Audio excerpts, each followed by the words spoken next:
আলেমদেরকে ভালোবাসতে চাই। যেটা বললেন কোনটা বললাম? ধারবট্টা এই কথাটা কোথায় হচ্ছে সেখানে হচ্ছে, এখানে কোন কোরআনে আছে আপনি আমাকে দেখান। বসেন, আমি বলতেছি, কোরআনে বলতেছে, আমি বসেন, আপনি বসেন, ঠান্ডা হয়ে বসেন, আমি বলতেছি।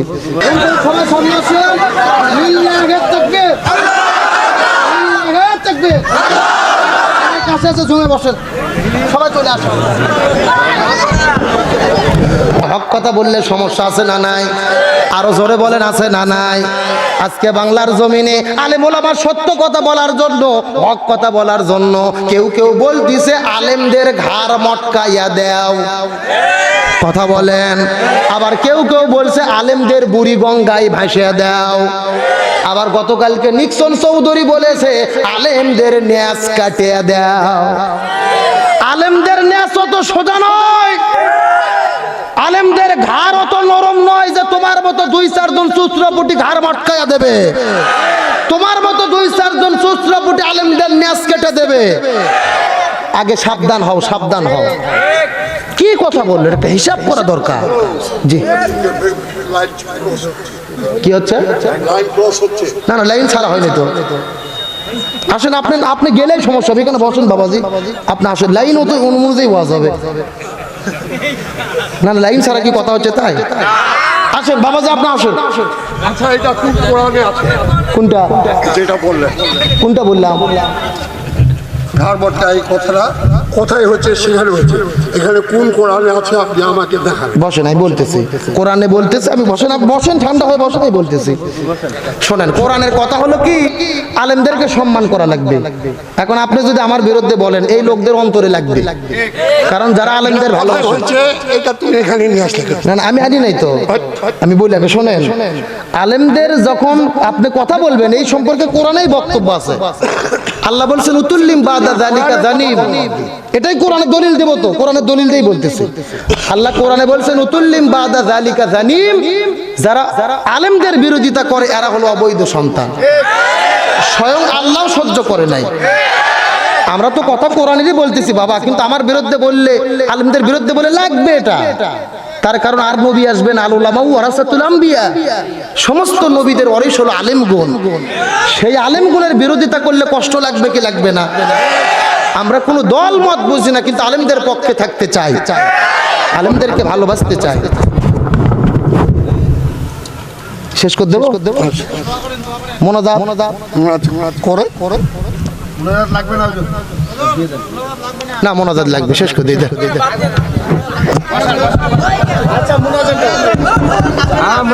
আমরা রুটি চুরির শিক্ষা করতে আসি নাই, আমরা কোরআন শরীফে। বসেন সবাই, বসেন বসেন বসেন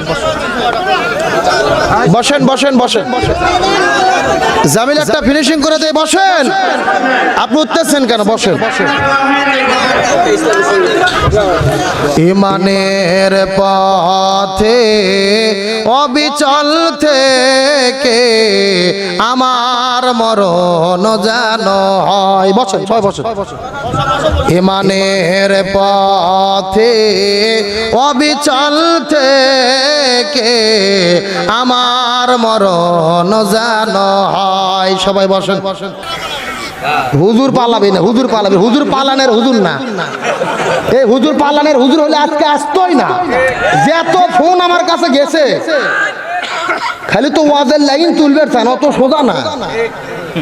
কিরামান কাতিবিন লাগানি আছে, হা করলেও ভুল ধরে, হা করলেও। কে ভাই, আমরা কি কোনো দল করি না? আপনাদের এলাকার মেম্বারে দাঁড়াবো, এমপি পদে দাঁড়াবো, কথা তো কোরআনেরই বলি।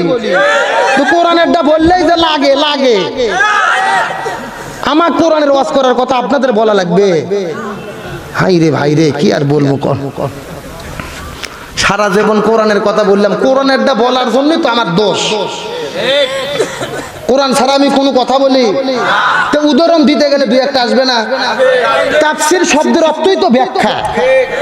আপনি খালি আয়াত করলে আপনি কিচ্ছু বুঝতে পারবেন না। আয়াত কয়ে ওটার ব্যাখ্যা করে ভাঙ্গে ভাঙ্গে বুঝে মাথার ঢুকে দেওয়া লাগবে। কারু মাথার ঢুকবি, কারি কলজেত লাগবে। এটাই তো ব্যাখ্যা, এটাই তো তাফসীর। কি করবেন? মোনাজাত করি, চলবে ওয়াজ চলবে। এক বলেন ওয়াজ চলবে। আলহামদুলিল্লাহ বলে। এই কোরআন শুধু ওয়াজ করার জন্য আসেনি, এই কোরআন শুধু হুজুরের জুমাত খুতবা দেওয়ার জন্য আসেনি, এই কোরআন শুধু জিকির করার জন্য আসেনি। এই কোরআনে 500টা বিধান রয়েছে। কয়টা? ব্যক্তি, পরিবার, সমাজ, রাষ্ট্র, সংসদ ভবন, সুপ্রিম কোর্ট, যা কিছু আছে সবকিছু কিভাবে পরিচালিত হবে কোরআনে আছে না নাই? এই 500টা বিধান দিয়ে যতদিন পর্যন্ত ব্যক্তি, পরিবার, সমাজ, রাষ্ট্র সবকিছু পরিচালিত না হবে ততদিন ওয়াজ মাহফিল করে সারানা বসার কোনো লাভ হবে না। সুতরাং শান্তি যদি পেতে চাই কোরআনের কাছে ফিরে আসার দরকার আছে না নাই? সুতরাং মূল ওয়াজ হলো মৃত সুন্নাত জীবিত করা লাগবে। এই কোরআন দিয়ে ব্যক্তি চলবে, পরিবার চলবে, সমাজ চলবে, রাষ্ট্র চলবে, সংসদ ভবন চলবে, সুপ্রিম কোর্ট চলবে, সব জায়গায় কোরআন দিয়ে পরিচালিত হবে। এই মতের পক্ষে কারা কারা রাজি আছেন দু হাত তুলে দেখে দেন।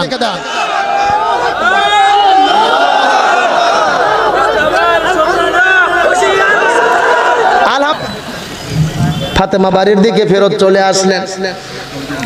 ফাতেমা মনটা খারাপ, গরিব।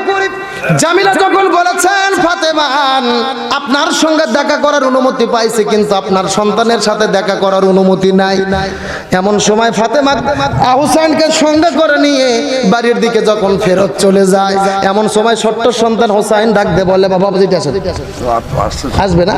এমন সময় ছোট্ট সন্তান হুসাইন ডাক দে বলে মা এই মহিলাটা বড় বেদব হয়ে গেছে, এই মহিলাটা বড় বেদব হয়ে গেছে।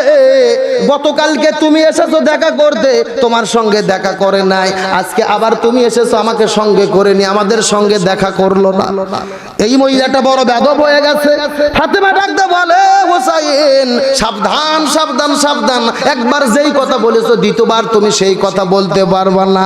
হোসাইন বলে কেন কথা বলতে পারবো না জানতে চায়। ফাতেমা বলে হোসাইন রে, যেই মহিলাকে তুমি বেদব বলতেছো তোমার নানা করেছে ঘোষণা, ওই মহিলাটা তোমার মায়ের আগে জান্নাতে যাবে। আর একটু জোরে বলে। এমন সময় হোসাইনের মাথা গরম, এই বেদব মহিলাটা তোমার আগে জান্নাতে যাবে, এটা আমি সহ্য করতে পারবো না। এই চিন্তা করে ফাতেমার হাতটা চাপে ধরে নানার কাছে চলে যায়। সুবহানাল্লাহ বলে। নানার কাছে গিয়ে বলে নানা তুমি নাকি পেঁয়াজটা লাগাই দিয়েছো, নানা তুমি নাকি বলেছ ওই বেদব মহিলাটা মায়ের আগে জান্নাতে যাবে, এটা আমি সহ্য করতে পারবো না, এটা আমি মেনে নিতে পারবো না।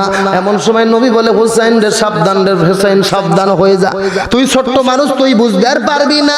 ওই মহিলাটা তোর মায়ের আগে জান্নাতে যাবে, এটা শুধু আমার নবীর কথা নয়, এটা স্বয়ং আমার আল্লাহ করেছে ঘোষণা।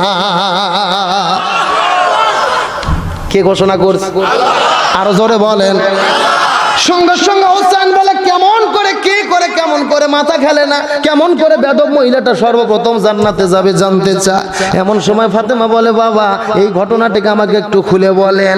নবী বলে ফাতেমা রে, সর্বপ্রথম কেমন ভাবে জান্নাতে যাবে এই জিনিস যদি তোমরা জানতে চাও আর 10 মিনিটের আলোচনা শোনা লাগবে।